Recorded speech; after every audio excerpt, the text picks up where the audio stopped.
Terima kasih, Angga. Saya akan melanjutkan presentasi. Di sini saya akan menjelaskan tentang ICBP atau Indofood Consumer Brand Product.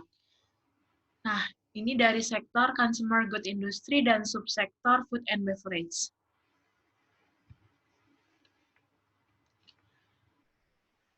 Kami memilih subsektor Food and Beverage sebagai salah satu sektor untuk berinvestasi. Nah, di sini ada beberapa alasannya. Yang pertama, manusia akan tetap membutuhkan asupan makanan dan minuman. Makanan adalah kebutuhan dasar manusia untuk bertahan hidup. Maka sektor food and beverage sangat cocok untuk berinvestasi. Lalu di saat pandemi ini, orang lebih mengutamakan persediaan makanan untuk rumah tangganya. Sektor food and beverage adalah sektor yang mudah menyesuaikan keadaan karena sangat berhubungan dengan pengeluaran rumah tangga, maka akan menciptakan banyak kesempatan investasi yang menjanjikan. Selanjutnya, makanan sering digunakan untuk berdonasi. Nah, makanan instan adalah sasaran yang tepat karena merupakan produk yang tahan lama. Selanjutnya, ini adalah profil dari ICBP. PT Indofood CBP Sukses Makmur Tbk merupakan perusahaan yang berfokus pada bidang consumer good brand dengan berbagai jenis makanan dan minuman. Nah, ini dia bertempat di Sudirman Plaza, Indofood Tower, Jalan Jenderal Sudirman, Jakarta. Lalu dapat diakses melalui website www.indofoodcbp.com. Lalu dia bergerak di sektor consumer good industry dan subsektor food and beverage. Ini ada beberapa segmen usaha yang digelutinya. Yang pertama ada mie, lalu susu, makanan ringan, bumbu masak, nutrisi dan makanan spesial, serta minuman.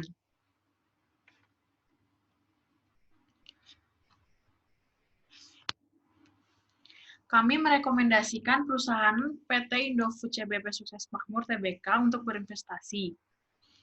Ini ada beberapa alasannya. Yang pertama, saat pandemi COVID-19, perusahaan Indofood CBP juga masih bisa bertahan. Produk dari Indofood CBP pasti ada di rumah kita karena untuk persediaan. Hal ini dapat mendukung potensi naiknya daya beli masyarakat. Lalu selanjutnya, perusahaan ICBP memiliki berbagai produk yang kebanyakan adalah produk instan. Produk instan ketika saat pandemi ini sangat populer di semua kalangan, dikarenakan semua orang memiliki persediaan makanan di rumahnya. Dengan begitu, produk dari ICBP akan terus diproduksi yang menyebabkan perluasan pasar sehingga akan terus bertahan di dalam kondisi apapun. Lalu selanjutnya, selain itu, PT Indofood CBP juga mengekspor produk-produknya. Nah, ada produk yang paling terkenalnya yaitu produk mie instan dengan nama Indomie yang sudah tersebar di beberapa wilayah di dunia. Indomie sudah menjadi pemimpin pasar di segmen mie instan. Basis pasar dari produk keluaran perusahaan ICBP ini juga sudah sangat kuat. Lalu selanjutnya saat pandemi COVID-19 ini lebih direkomendasikan untuk memilih investasi di ICBP karena saat ini semua harga saham menurun drastis. Karena IHSG sendiri juga sedang melemah dan ketika pandemi ini selesai diharapkan saham ICBP akan kembali normal dan terus meningkat.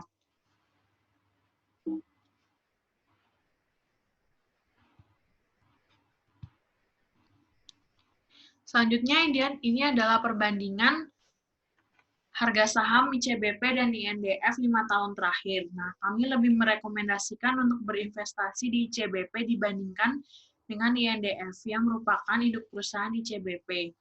INDF memiliki diversifikasi bisnis yang beragam, sedangkan ICBP lebih fokus pada bidang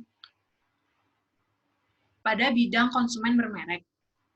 Jika dilihat dari Yahoo Finance, perkembangan harga saham dari perusahaan ICBP cenderung mengalami peningkatan dari tahun ke tahun, sedangkan perusahaan INDF cenderung stabil dari tahun ke tahun.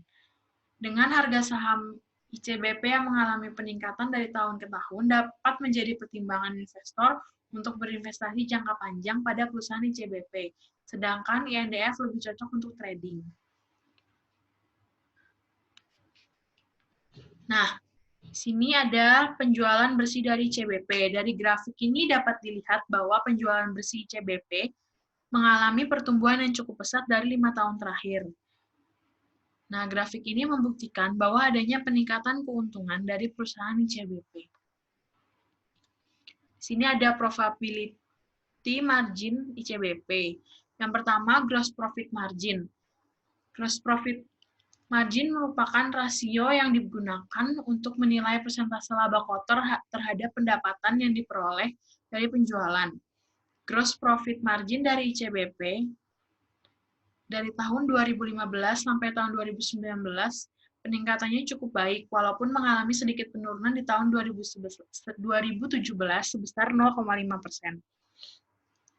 Tetapi kembali naik lagi. Nah, dengan gross profit margin yang meningkat, berarti menandakan bahwa perusahaan memiliki ekonomi yang kuat dan baik. Gross profit margin yang tinggi, maka kegiatan operasional perusahaan ICBP menunjukkan harga pokok penjualan lebih rendah daripada penjualan.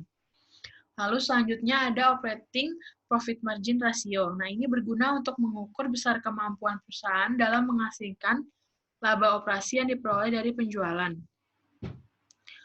Operating profit margin dari perusahaan ICBP, pertumbuhannya dari tahun 2015 sampai 2019 juga meningkat sejalan dengan gross profit margin yang meningkat.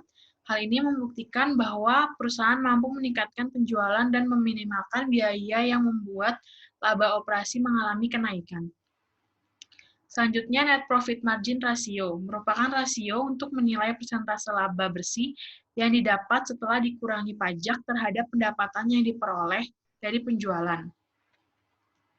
Net profit margin pada perusahaan ICBP cenderung meningkat dari tahun 2015 sampai 2019.